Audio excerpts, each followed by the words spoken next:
안녕하세요. 팀 연세덴트입니다. 크립토 미드위크라는 주제로 브리핑 준비해 보았는데요. 지난 위클리에서는 100K를 향한 준비 과정이라는 제목으로 숨을 고르고 있는 비트코인과 3.99%에서 지지를 계속 보이고 있는 테더 도미넌스. 테더 도미넌스가 오른다는 것은 코인 쪽의 수급은 빠진다는 것을 의미하기 때문에 지지를 보이는 건 좋지 않은 것이죠. 그리고 알트장의 가능성에 대해 언급드렸습니다. 이번 한 주는 아직까지 상방 움직임은 크게 보여주지 않은 가운데 지금 조금 상승이 나타나고 있는데요. 뜬금없는 어제 계엄령 이슈로 시장은 매우 혼란스러운 상태라고 볼 수 있겠습니다. 크립토 미드위크라는 게시물을 신설해서 지난 크립토 위클리에서 다루었던 내용을 중심으로 주중의 시장 흐름을 간결하게 정리해 드리도록 하겠습니다. 그럼 시작해 볼게요. 계엄령 2024년 무려 45년 만에 계엄령이 선포되며 시장은 하룻밤 사이 엄청난 혼란을 겪었습니다. 자본시장이 출렁거렸고요. 암호화폐는 일시적으로 폭락했으며 환율은 급등했네요. 장중 한때 1446원까지 올라간 건 대단한 거라고 볼 수 있습니다. 다행히 계엄령은 해제가 되었지만 어제의 변동성은 어마어마한 수준이었어요. 특히 한국거래소의 역김프, 즉 한국거래소에서 암호화폐를 사는 것이 해외 거래소보다 싸게 살 수 있다는 소리죠.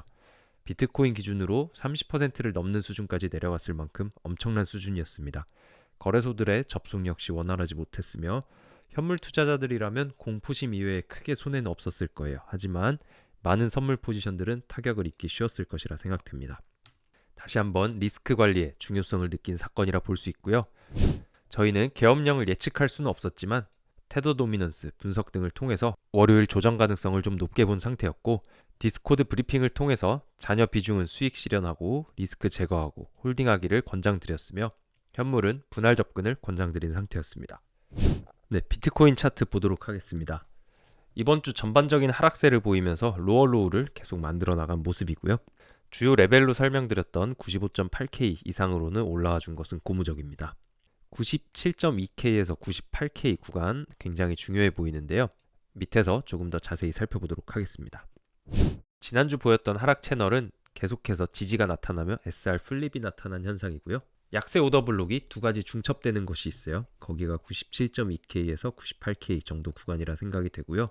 상단에 하락 추세선, 그리고 울프 웨이브 패턴 1파, 2파, 3파, 4파, 5파의 1사 추세선을 이은 구간이 모두 중첩되는 구간이죠. 이러한 구간은 도달했을 시에 강한 움직임을 나타낼 수 있겠습니다. 물론 저항이 나타날 수도 있겠죠. 이러한 단기적인 강세 울프 웨이브 패턴은 지금 현재 1사 추세선까지의 목표가를 어느 정도 달성했다고도 볼 수 있는데요. 지금 모멘텀을 계속 이어갈 경우에는 1사 추세선을 따라가며 상승할 가능성을 점칠 수 있겠습니다. 혹시 하락이 나타난다면 지지 구간은 95.8K 주요하게 보면 되겠습니다. 다만 하락할 경우에는 지금이 5파가 완성된 것이 아닌 3파가 완성되었고 4파가 나타난 것으로 볼 수 있습니다. 5파까지 빠진다면 여기서의 파동은 울프웨이브에서의 5파를 의미하는데요. 5파까지 빠진다면 스마트머니 리버설이 일어난 구역, 그리고 이퀄리브리엄 구역, 즉 92K 정도 구간까지 하락할 수도 있겠습니다. 가능성은 위의 시나리오에 비해서는 떨어진다고 보여집니다. 어제 파이어 차트를 확인했을 때 고액 금액대 그룹은 밑에서 사서 위에서 파는 바이 더 팁 경향을 보였고요. 다시 한번 매수세가 유입되었기 때문에 고액 금액대 그룹의 움직임은 좋다고 볼 수 있겠습니다. 토탈 차트인데요. 이번 주 주봉은 0.786에서 0.886 사이를 움직이며 좋은 지지를 보여주고 있습니다. 전체적인 움직임이 좋기 때문에 커피 캔들 패턴의 추가적인 완성 역시 기대해 볼 수 있겠습니다. 하단 모식도는 금요일 아침 테더 도미넌스에 대한 디스코드 브리핑입니다. 역시 테더 도미넌스도 울프 웨이브 패턴을 점치고 있는데요. 지금을 3파 중간 정도로 보고 있습니다. 즉 3파, 4파, 5파까지 좀 빠질 여력이 남아있다는 것이죠. 하지만 3파에 있어서 하락할 때 그냥 하락하는 것이 아닌 이렇게 단기 상하 무빙을 동반한 하락이 예측됩니다.